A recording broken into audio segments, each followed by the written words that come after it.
ऐसे ऐसे लोग शांत हो जाते हैं कि इस अमूल्य जीवन की हत्या कर देते हैं, आत्महत्या कर देते हैं। व्यापार सफल नहीं हुआ या जो पढ़ाई सफल नहीं हुई, ये कुछ भी ऐसी अज्ञानता छा जाती है, इतनी जल्दी हार मान लेते हैं।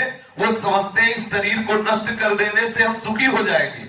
अरे बावरे, पूर्व कर्म के अनुसार तो अभी चैन नहीं मिल रही। अगर ये भयंकर अपराध कर लिया तो और आत्महत्या करना सबसे बड़ा अपराध है।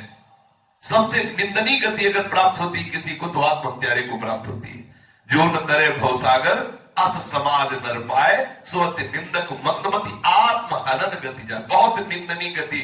और ये मूर्ख लोग जो भगवत विमुख जन सोचते हैं इस समस्या का समाधान है शरीर को नष्ट कर दो तो बढ़िया चैन में हो जाओगे, 5 स्टार होटल मिलेगा, वहां सुंदरिया खूब मौज से खा। अरे पता है, बूंद बूंद पानी के लिए तरसना पड़ता है।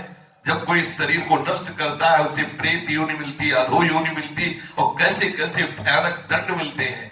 आप देखो, आपका एक शरीर है, इसी भारत देश में देख लो, आपका शरीर है, अभी सूचना दे दी जाए कि इस आदमी को आत्महत्या करते हुए पकड़ा गया, बचा लिया गया, तो आपको इस बात का भारतीय विधान संविधान दंड देगा कि तुमने शरीर को नष्ट करने की क्यों चेष्टा की, आपको सजा होगी।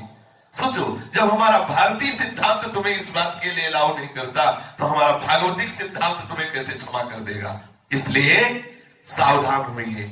अगर इस मन की तरंगमाला की थपेड़ों में पिसते रहे तो आपकी दुर्गति निश्चित है। यदि मन कभी धोखा दे रहा है और आपसे कोई ऐसा, तो आप श्री जी को पुकारो, आप लाडली जी को पुकारो, भागना नहीं। कल किसी ने कहा कि मुझे लगता है कि मैं आत्महत्या कर लूं। किसी ने कहा कि मैं हार चुका हूं, बहुत उपाय करता हूं, लेकिन कुछ ऐसी चेष्टाएं हैं जो मेरे से दूर नहीं हो रही, अब मैं क्या करूं। बहुत निंदनीय बात है। ये हारना हमारा एक तरह से ठीक भी है। जन्म जन्म से हम देहाभिमान करते रहे, प्रभु मुझे हरा रहे हैं, हारे को हरे नाम, ठीक ही है। हारने से दैन्यता आती है, हारने से हम नष्ट होता है। लेकिन यदि आप कहीं इतना गलत सोचने लगे कि मैं आत्महत्या कर लूं तो ये बहुत निंदनीय है। आत्महत्या बहुत ही निंदनीय है, महान दुर्गति को प्राप्त होता है। आत्महत्या किसी भी उपाय से बचने के लिए, किसी भी समस्या से बचने के लिए यह समाधान नहीं है। जो लोग सोचते हैं शरीर रोगी आत्महत्या कर लें, जो लोग सोचते हैं बड़ी समस्या है आत्महत्या कर लें, जो लोग सोचते हैं अमुक विषय में हम विजय नहीं प्राप्त कर पाए आत्महत्या कर लें, बहुत नारकी गति उसकी होती है, बहुत दुर्गति होती है। हाथ जोड़ के प्रार्थना कर रहे, कभी ऐसा मत सोचना साधन बने जाए और बिगड़ जाए, लेकिन आत्महत्या मत करना, क्योंकि इससे बड़ा बिगड़ना और किसी क्रिया से नहीं होता। महत पापों का पाप है आत्महत्या।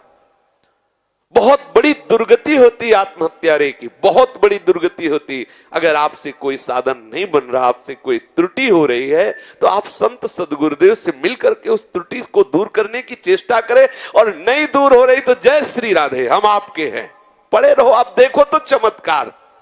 अरे इतने कृपालु ठाकुर हैं आप, समझो एक ऐसी वर्षा होगी कि सब गंदगी बह जाएगी। उनकी कृपा आपकी तरफ देखो, कृपा समुद्र है, अपार वेग से कृपा आएगी। तुम तिनके की तरह जो अपराध किए सब बह जाएंगे।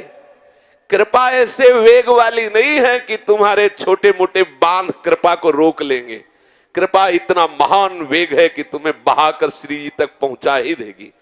ये हमारे अपराध इतनी सामर्थ्य नहीं रखते कि रोक ले। श्रीपाद कह रहे, देखो ये बात ध्यान रखना, प्रत्येक साधक ध्यान रखना, कितनी भी विषम परिस्थिति हो कभी कोई आत्महत्या की बात ना सोचे। बहुत बड़ी दुर्गति है, पीने को जल भी नहीं मिलता, ऐसी भयानक प्रेत योनि प्राप्त होती है और बार बार उससे दुर्गति प्राप्त होती है। इसलिए कभी ऐसी गलती ना करे। ठीक है, आज हमसे साधन नहीं बन पा रहा है, हमारा अभ्यास गलत हो चुका है, हमको पतित कर रहा है। एक दिन भगवत कृपा से हमें बल मिलेगा, एक दिन नाम का बल जागृत होगा और हम विषयों पर विजय प्राप्त कर लेंगे पक्का। और ना कर ले तो भी श्री जी मिलेंगे, आप इस पर विश्वास कीजिए। देखो बच्चे का काम है रोना, और जब किसी भी बात में राजी ना हो और रोता रहे तो फिर मां को विवश होकर आना पड़ता है, गोद में ले लेते। हमारा इतना ही काम है, रोना। हमसे नई साधन बन रहा, नई जितेंद्रियता आ रही, विषय भोग हमें सता, तो हम कम से कम रो तो सकते हैं कि हम दलदल में फंस गए हैं, हम गंदे हो गए हैं, हम ऐसा रो तो सकते हैं, बस इतने से काम बन जाएगा। हमें कोई ऐसी हानि वाली, परमार्थ की हानि वाली बात सोचनी भी नहीं है, बहुत सावधानी से चलना है। अगर कोई त्रुटि हो जाती है तो जन अवगुण प्रभु मान न काऊ, दीन बंधु अति मृदुल स्वभाव।